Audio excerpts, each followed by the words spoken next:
Hello, everybody. My name is Ana Rezende, and in this podcast, I will share my transformational journey to become a health coach. In each episode, I will address a different subject that impacts our health, whether physically, mentally, emotionally, or spiritually. Because I've learned that being healthy means being in balance.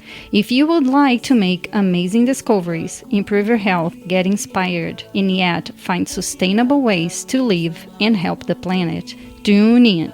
You are in the right place. I'm your host, Ana Rezende, and Good is What Makes You Feel Well is Mama Terra's podcast.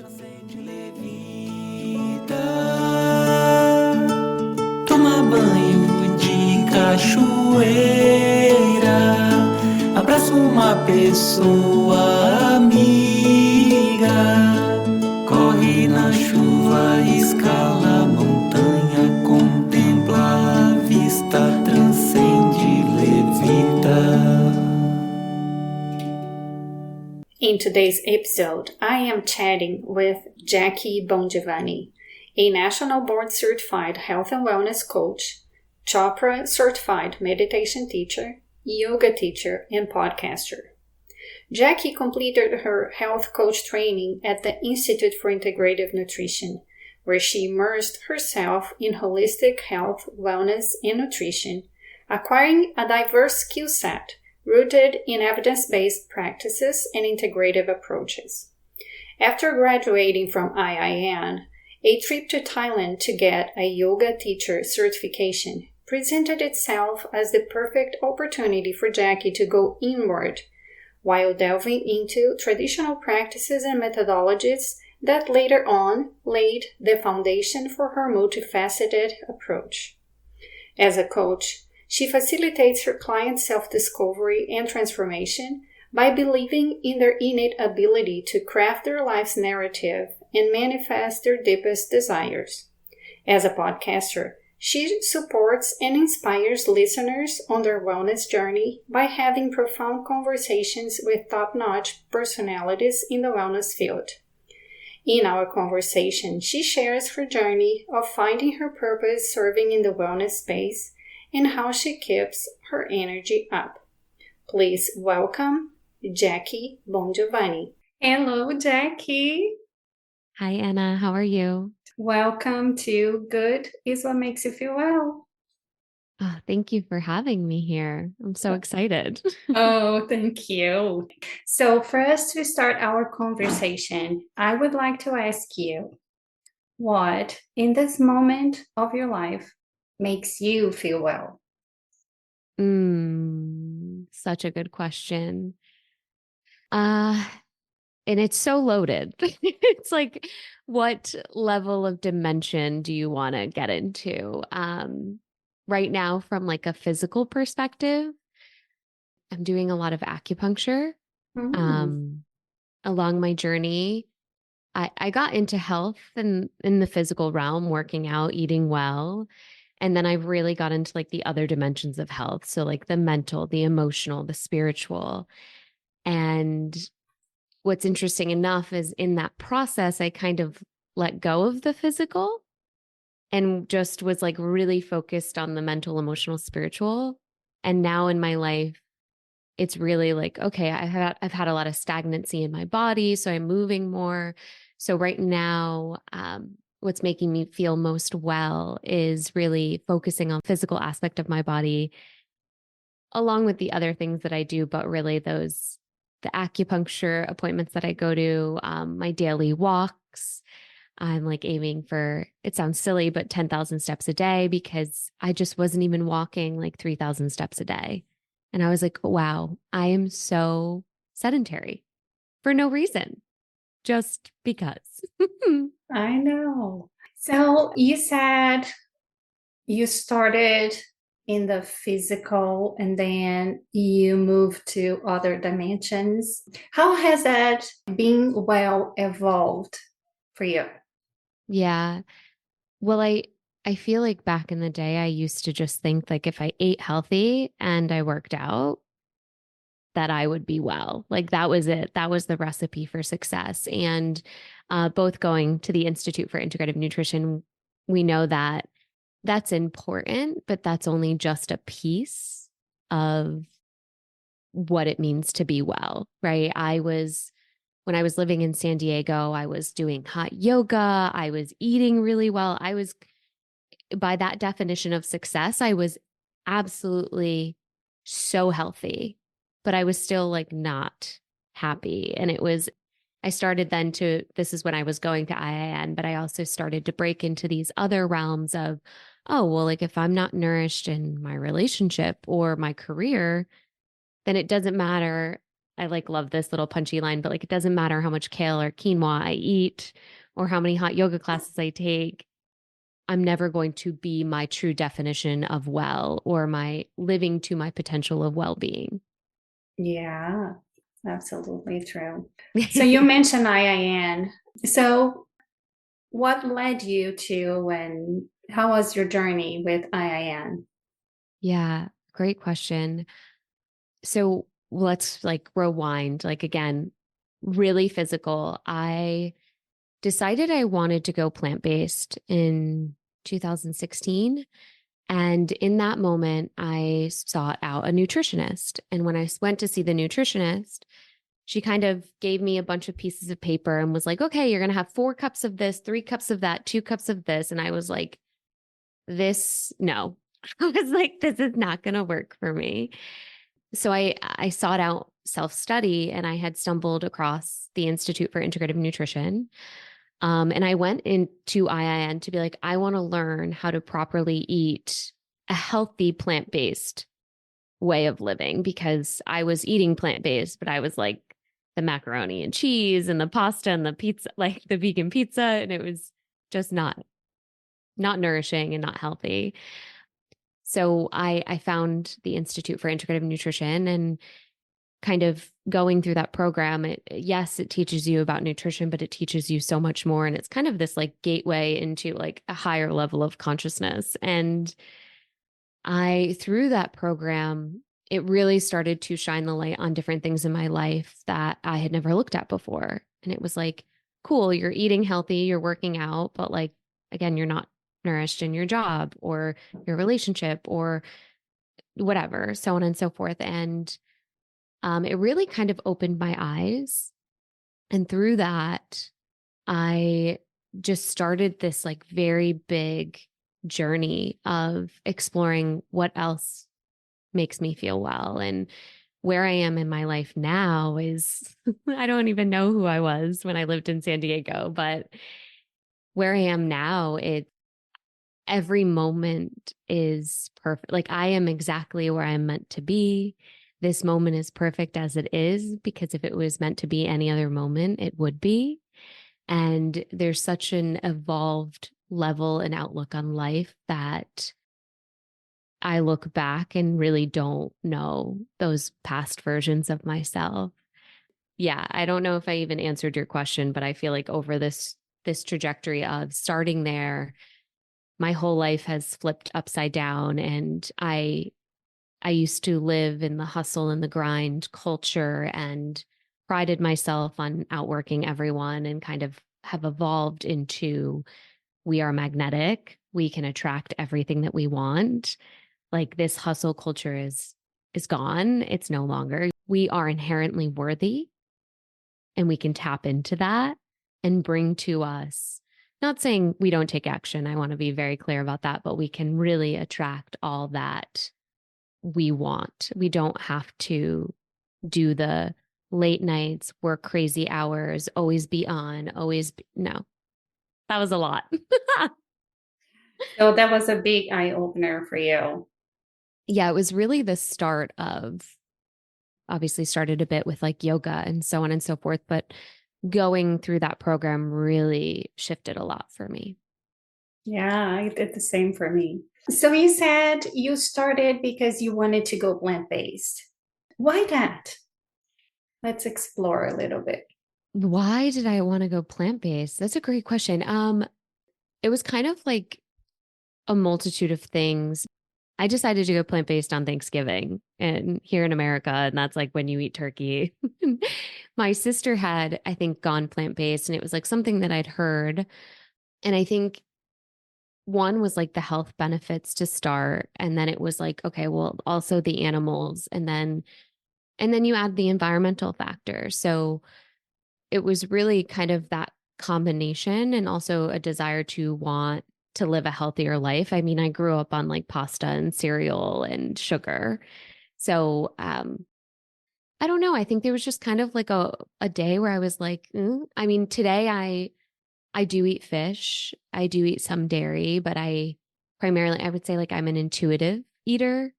I don't eat meat still. I can't. It's just not in my, but I just keep that kind of like almost plant forward mindset of like mostly plants, mostly whole foods. And that's kind of how I forge forward. So you were not sick or anything that you had to do something different or you were trying to get out of a problem? No. Yeah, no, I mean, when I was younger in my early 20s, this kind of like was the catalyst, I suppose, to this whole journey. But I was like, I saw a psychologist and I was diagnosed with clinical depression and ADHD. And I remember sitting in the doctor's office and they were like, okay, like, do you want to feel better or do you want to be able to focus? And I was like, well, I want to feel better, like, obviously. And I was prescribed an antidepressant. And I can't recall if I think I took one pill. I'm not sure. Again, I don't advise this to anyone, but I decided I just had a really big moment of reflection. I think one, there's a lot of beauty in like getting a diagnosis because you're like, oh, okay, like from here, now I can like, I'm not crazy that, so there's a lot of beauty in that. And it can be like a really fine line because I think a lot of us can identify with our diagnosis, which I feel like I did for a really long time.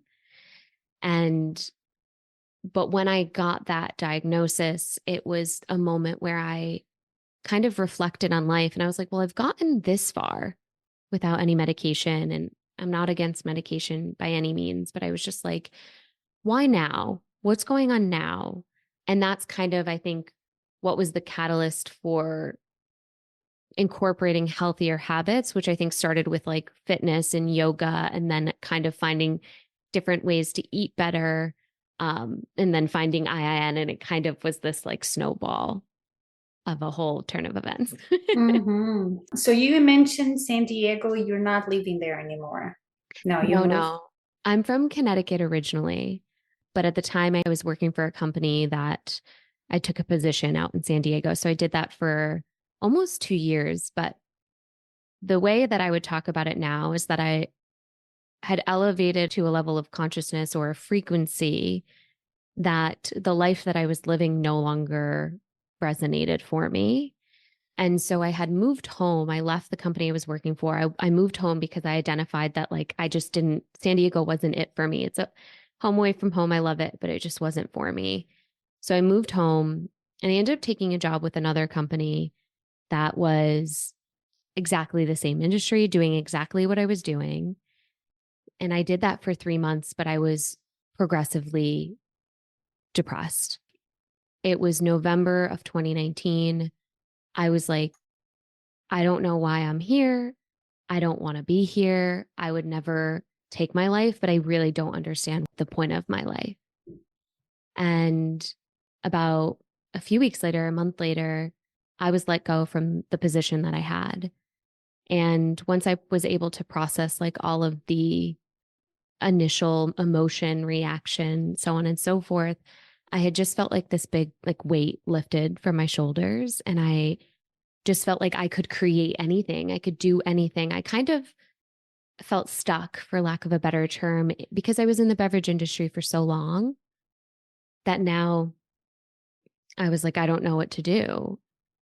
So I had moved home, but shortly after I hopped on a plane to Thailand and got my yoga teacher training certification and then came back home. And I've been in Connecticut since the pandemic. Can you tell me about Thailand and that teacher training? Yes. It was one of those things where I wanted to get away because when I moved home from San Diego, home didn't feel like home anymore. It felt like I'd changed so much. And then I like came home and everyone felt like they were the same. And you're like, you know, at the time I liked to party. And I remember a guy calling me and being like, there's a party this weekend. Like, we know you like to party. You'll be there. And I was like, I don't even drink alcohol anymore. Like, what? And it was such a weird, like, my home was here and I was like vibrating like at a different frequency. And I just felt like even more lost and stuck and confused. So I didn't want to be a yoga teacher. I just was like, I want to get away, but I don't want to run away. I don't want to run away from myself anymore. I want to run towards myself. So through that, I was like, I'm just going to go to a yoga teacher training, like do yoga for 30 days. Like, how magical does that sound? Yes. And then how was Thailand? I had zero expectations going in, and it was by far the most magical, incredible experience of my life. I met some of the most incredible women on my trip. I felt so held. And I was in this beautiful little area. We were learning yoga, but we were fed. We were like, I didn't have anything to worry about. And I was so far away from home that I was able to like let all of it go. And I remember being there and I cried almost every day, if not like twice a day. And in like my little community of the other teachers there, I was like, I don't cry. I didn't. I was like so emotionless for a lot of my life. And they're like, yeah, I think you do cry. But it was just this like very cathartic, like eye-opening. I moved through a lot there and I came home like thousands of pounds lighter of just like the emotional baggage I think I had been holding on to for so long. Yeah. So it was much more than you expected. Yeah, it was so healing. I mean, it was hot. It was just really beautiful too, because it was like one of those times where like our teachers that were training us were like, listen, we're 30 days together. We're doing yoga. We're together a lot. Like, you're going to need to take time to yourself, take time to reflect. Like, don't feel like you have to go to everything. And it was really nice to be held in that, because there were a lot of times that I didn't realize how much I honor and value just time by myself. So, it was great to be in group and connect and love one another and be there for each other. But it was also really nice to have those moments of reflection, of time to just be with me. Yeah. Because I have this feeling that our society doesn't help us in a lot of ways. And one of the ways is to be alone. Yeah. We think people are weird when they want to be by themselves, right? So I think two things are really societal patterns that I think messes with our development. One is the emotions, how everybody think we have to suppress the emotions. And I mean, boys don't cry, and girls, if girls cry, they're girly, they're whatever. So those two things actually damage the way we develop. And then we grow up, we don't know how to sit with ourselves. And that is a really important part of finding out who we are, right? Yeah. I mean, these are two really beautiful points that I feel like are really a part of my own journey of I never could be alone. I didn't realize it at the time. Like I don't know what I am. I think I'm an extroverted introvert because at this point in my life, I love my alone time. Yet I love also connecting with people. So, but growing up, I was super extroverted and I was always around people, always wanted to be out.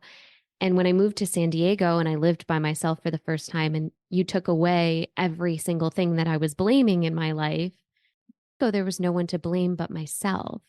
It's like that quote, like, wherever you go, there you are. And in that trip, in that time that I spent there, I really had to learn who I was and like to enjoy my own company. And I almost say it's like lethal because like now I like love being alone so much that it's like the pendulum has swung.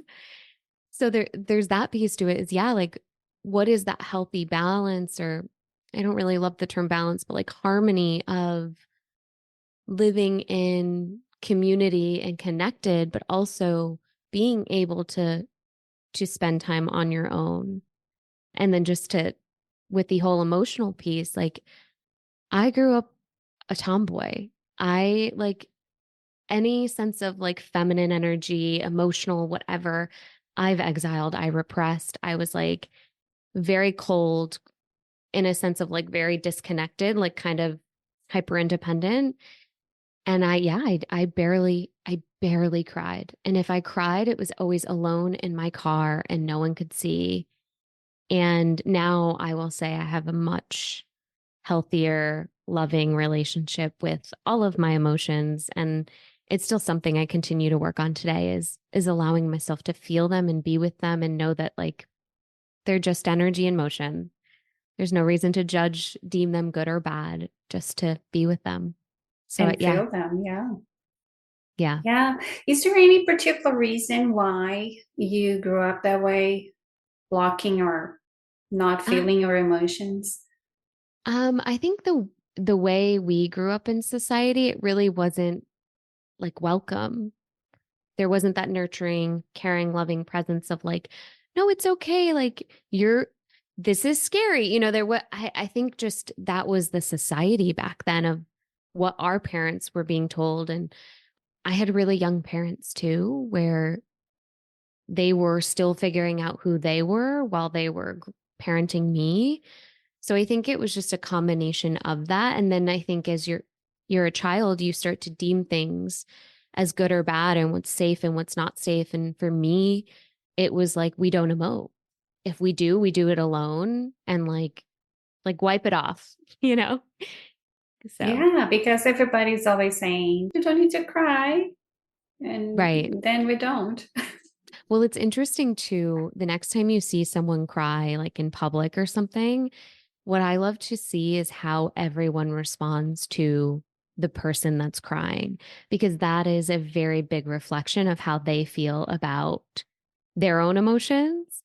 And for me, for a really long time, like I could care for people, I could be consoling and nurturing, but it was like when people were crying, I got to get out of here. Like I don't even know how to handle all this because I couldn't handle it in myself. So, of course, I couldn't show up for someone in that way.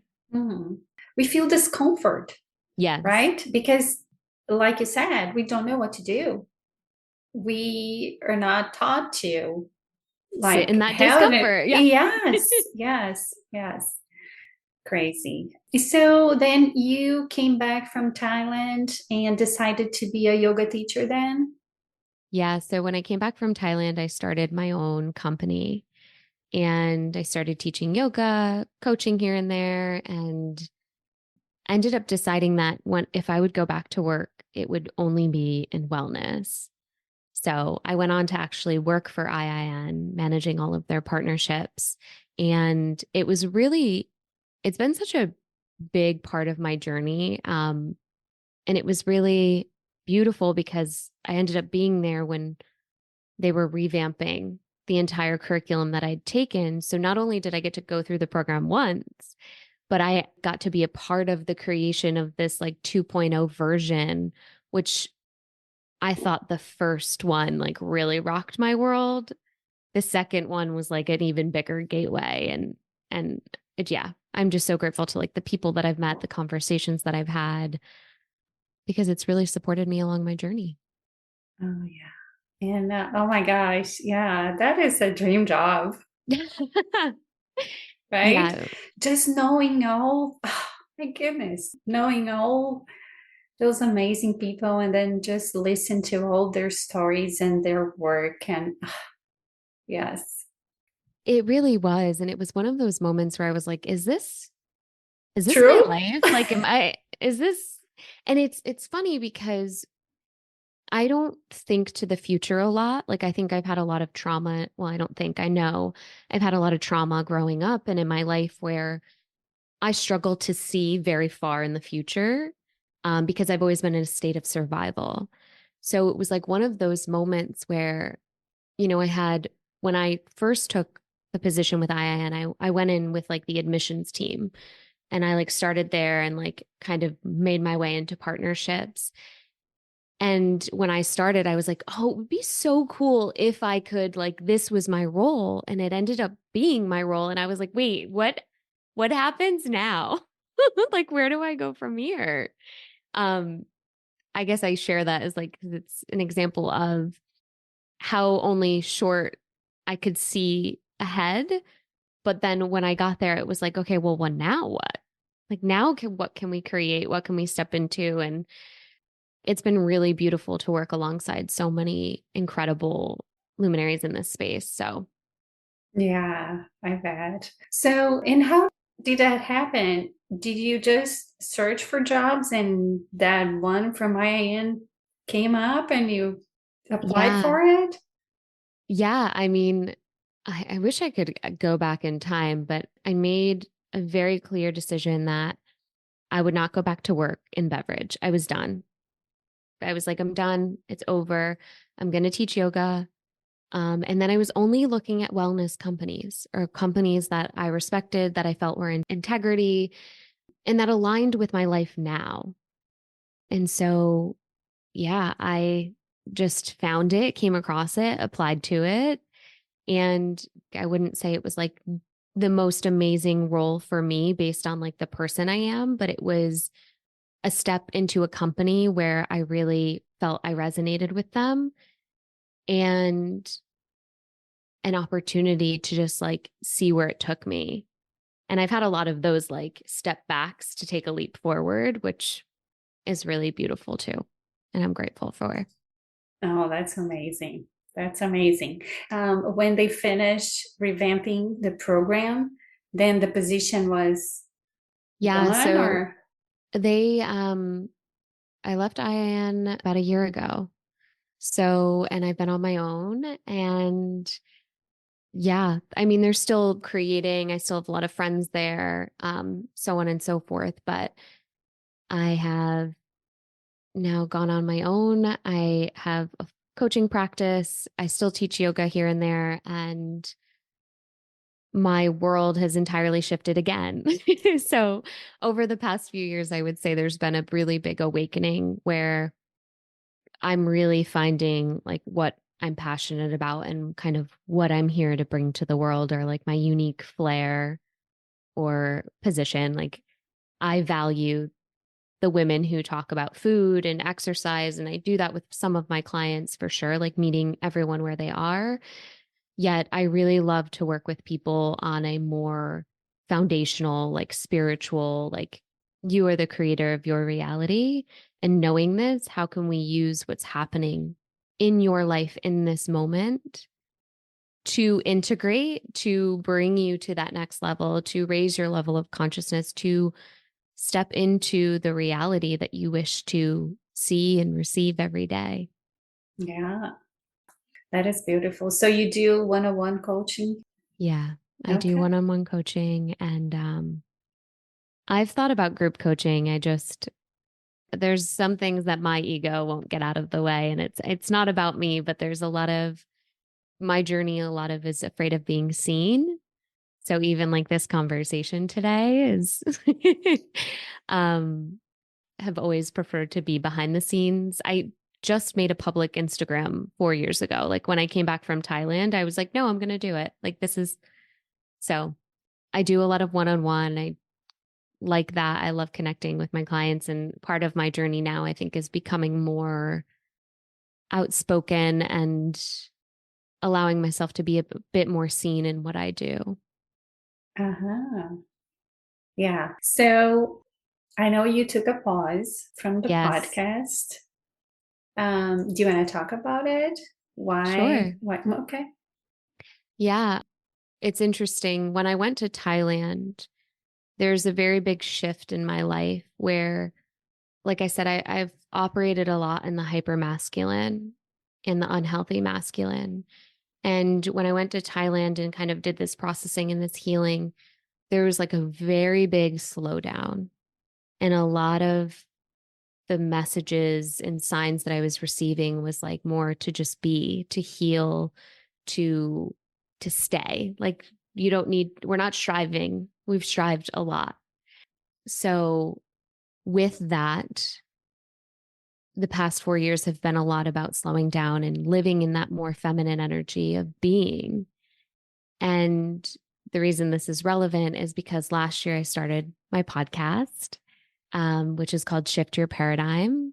And it's really a platform to support other people on their journey of self-discovery, because I don't know if you can tell, but I love learning all of the things and talking to all of the people and just kind of having my hands in all of the buckets of any kind of personal development. And I launched it in December. And then about a month ago, I just felt this like nagging energy of like, I have to do it. And, the chatter in the back of my mind was like, you have to be consistent. Like people want to listen to you. And this is what the professionals say. And it was one of those things where I had to really sit with myself and be like, is this, knowing what I know now and that everything is energy, is this the energy that I want to put out into something that I started to support people? And it was like, no. So even though like I have that voice in my head, like, keep going, you've got it, you can do it, push through, like, don't, whatever that narrative is, I had to sit with myself and I was like, no, I need to take a pause. I am not feeling as excited and lit up by this. I love recording. I think what I'm noticing is like where I'm not excited. And a lot of it is more like the editing, the like titling. I mean, you have a podcast. It's a full-time job. It is. It is. So I give you credit because sending so much your way. So it just got to this point where I was like, okay, this is becoming a task instead of I'm not doing it for enjoyment. And one of the coaches I've worked with is very much so like, don't worry about the outcome. Do things that light you up and that you love and follow those through, and everything will make sense because you're living in that state of abundance. You're living in that frequency of joy and peace and excitement. So I've decided to pause my podcast. I'm still recording because that's what I love. I love the conversation. I love talking to people. So I don't know if I'm going to end up hiring someone to just kind of take over the more admin task. This is the funny thing though, because it's that OCD part of you, that more like controlling part of you that's like, but are they going to do it the way that I want it done? And so I don't know what's going to happen, but right now I am still recording. I believe my intention is to continue to publish in the fall and just take the summer off. I have a lot of things in transition and up in the air right now. So I think it was really good for me to kind of pull my energy back and reground into myself to kind of, there's going to be a lot of moving pieces in my life. My lease is up, I'm moving. So I think for me, it was really pull my energy back into me because I need that right now more than ever with a lot of the other moving pieces. So I'm kind of like pausing it, funneling the energy in one way, and then hopefully when those things settle, I can come back to it. Yeah. Yeah. So about the podcast is funny because it is a lot of work. But as you said, it really lights me up, having those conversations.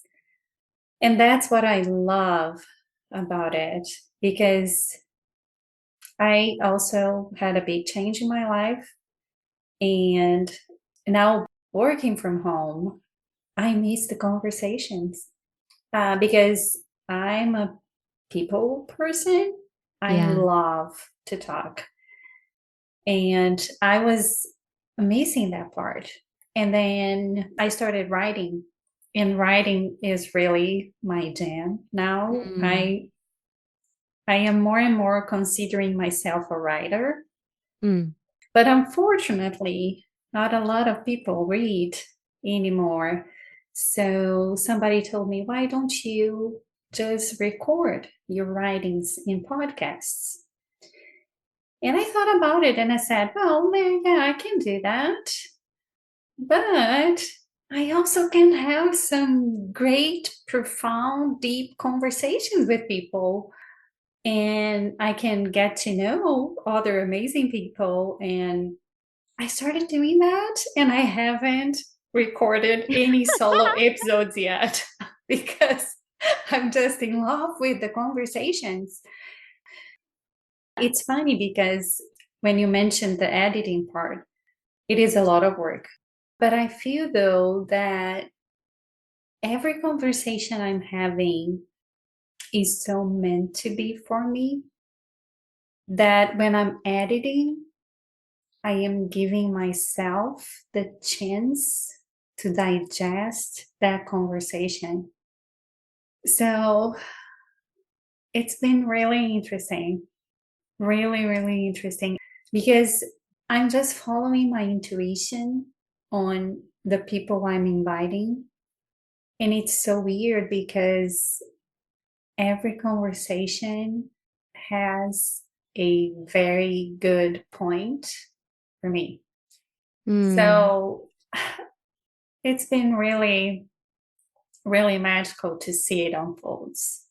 I do have the plan to record solo episodes, but I don't know. Just for now, I'm enjoying those conversations, and even the burden to have to edit everything has been really, really good for me. Yeah, I can resonate with when you listen to them back, it's different because you're not in the conversation anymore. And listening to it in third person really allows some things to sink in that you're like, oh, snap. Yes, so much yes. Needed to hear that, needed to receive it again. Because when I recorded, I started recording last summer and then wasn't publishing until like early this year, late last year. In doing that, I was listening back to these conversations and I was like, oh my, that's so good. I totally forgot about that. And it's like, so I feel you. And you're just like radiating right now. And I can tell there's just so much beauty and love for this process. And I think that's what I started to miss. I was not in love with the process anymore. And whether that's because I don't like it or just maybe where my headspace was, I didn't have the capacity. Um, you are kind of this beautiful example of following your intuition, being in that energy of, for lack of a better term, being and doing what lights you up, following the process of what you love to do, and just like no attachment to the outcome, letting it be what it is. And I just want to recognize you for that because it's absolutely beautiful. And you can just tell, like looking at you right now, there's just so much joy and love and like radiance emanating from you. Thank you. I'm on my receiving phase too. I'm exercising receiving Yes, big yes, time. Yeah, good. because that is something that I had to work on a lot, receiving. Well, I don't think like we get to a place where like we just get it, we receive, but there's this element I feel a lot of women especially struggle to receive. And a lot of my clients like can't take a compliment and I'm like, "No, you receive that compliment. That's for you." And the more that we expand our capacity to receive, the more that we can bring into our lives that's already there waiting to be brought in. We're just not ready to receive it. And there's like a lot of stuff with like the nervous system around that too. But yeah, receiving is a very big topic of conversation in the work that I do with my clients because it's like you're either in a state of resistance or receptivity. And with that, I mean, I don't know about you, but in times when I feel like I'm receiving a lot and like whether that's like an overload of compliments or gifts or love or whatever it might be, I don't know, like, have you ever been in the state of like just pure joy and like awe and wonder and just like how? And there's like a level of that you're receiving it, but you're like, how am I receiving Why? this? Yeah, Yes. yeah. So it's like this like very interesting dance. And we have to open we don't have to, but like it's in our best interest to continue to expand that capacity to receive and not to worry about the giving. The giving and the receiving is a flow of abundance. So in like the least confrontational way is when women are like, oh, well, I can't do that because like I give and I give and I give and I give and I give. And it's like, okay, do you allow yourself to receive? Because if you're giving and giving and giving and giving, that's all reciprocated. Maybe not from the direct person or thing, but it's always reciprocated. So in that, it's actually not what's wrong with your giving. It's how do I actually receive? Because if you feel like your cup is empty because you give and you give and you give, that means that you're not allowing yourself to receive all that you're giving, because it's just, again, it's a cycle. It's a flow. Yeah. It's a learning process for Oh, sure. yeah. Yeah. So I am experiencing all that with grace. Well, and that's like, it's like start small, right? Yeah. Like compliments. Sometimes I just say, thank you. I received that. Like to tell my unconscious, my subconscious, like I'm receiving this. I am taking this in as much as like this, like part of my mind is telling me, no, that's not true. But what about this time? She doesn't know about this, whatever. Yeah. And it's just like being able to receive if someone offers to help you with your bags, your grocery bags, or, things like that. Or wants to pay you a coffee or oh my gosh, pay the bill or. right. Hey, let me pick you up a coffee on my way. No, I've got it. It's like, no, they offered. And yeah. I love to just also call out, like, how good does it feel to give? Like, it feels so good. So when someone offers to give and you turn that down, well, one, you're blocking the flow of abundance, but two, you're also robbing that person's ability to receive.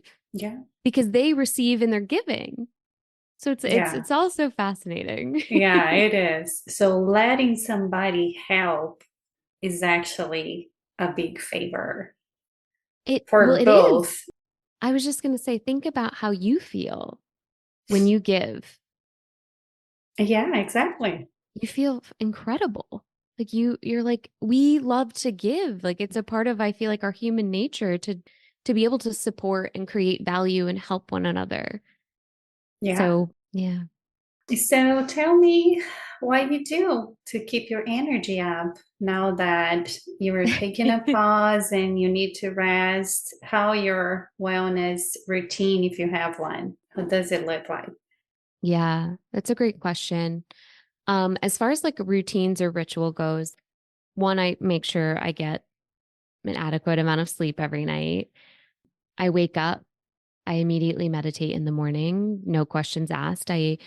What I've been doing lately is I actually put one hand on my belly and one hand on my heart, and I just connect and I check in with my body. What's fascinating is I was just in Pennsylvania on a retreat, and every morning I woke up, I felt so solid. And because I had been checking in with myself, where I live in an apartment where there's a bunch of like Wi-Fi routers around and people. And it was so fascinating to notice the difference of how I was waking up there versus how I wake up in my home. Wow. And yeah, I wake up, I typically just check in, see how my energy is. And if I feel it's frenetic, I just kind of like start breathing and coming into my body. I do a brief visualization of any type of future thought, place, thing that I can't see a lot of the future, but I have a few visualizations that have come through that I kind of hold on to of what my future might be. So I tap into that frequency, that future existence of already having it. I do a meditation.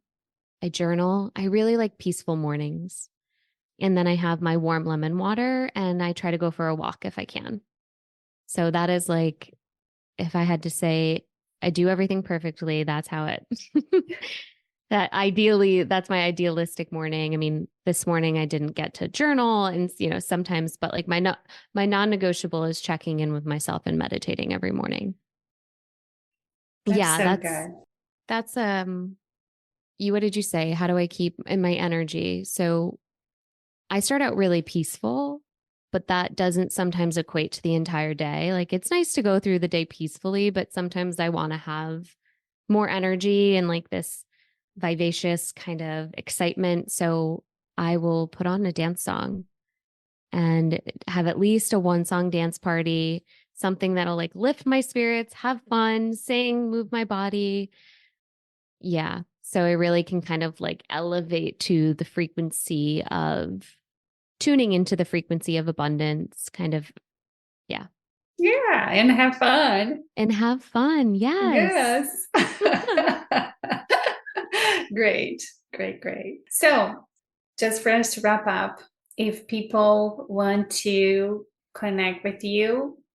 Yeah. So if anyone wants to learn more about me, they can go to my website, JacquiBongiovani.com. You can also find me on Instagram at Jacqui Bongiovani. And then I also have my podcast called Shift Your Paradigm. So they can Which is really good. Like amazing guests. Thank you for listening. Oh my gosh. Some episodes made me cry. Really good conversations. Thank you. Thank you. No, thank you. This has been so lovely. Thank you for having me. I surprisingly was able to talk about myself a lot more easily than I anticipated. So this was an experience, but you are an incredible host, and I'm so grateful that you asked me to be on your podcast. So thank you. Oh, thank you for being here. It was an honor. I hope we'll keep in touch. Yes, definitely. Yes, and keep up your energy. Oh, I love it. Thank you. Yeah. What do you do to keep your energy? Oh, I have a massive morning routine because I love my peaceful mornings. I journal every day because I fell in love with morning pages from Julia Cameron. I started when I was doing my training program and I couldn't stop. So I do it every single day since 2022. Wow. And I have a pile of journals and it's been magical. My morning pages are just something that I cannot see myself without, Then I meditate and I step outside. I walk barefoot on the grass. I check my garden. I listen to the birds. Then I do some stretching. I drink my tea. And then I start my day. So it takes me like 2 hours to do everything before I start doing the work that I love to. So I'm living my dream life. I know. I love it. And I can feel that. And I also selfishly can see your Instagram. And I just know how beautiful it is. Every morning you kind of post, is it your cup of coffee? And just like this beautiful little message of like, it's a great day to have a great day. And just this like beautiful energy and positivity and light that you are in the world. Oh, thank you. You're welcome.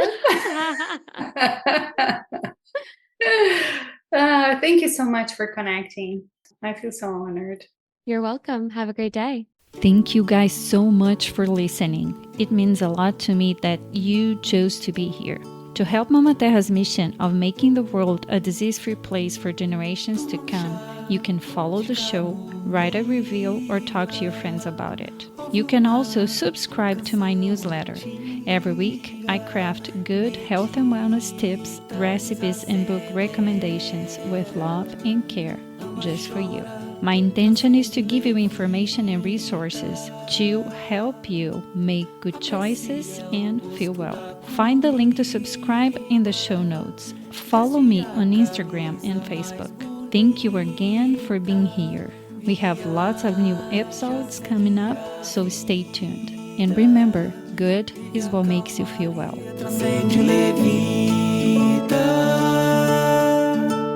Toma banho de cachoeira, abraça uma pessoa amiga, corre na chuva, escala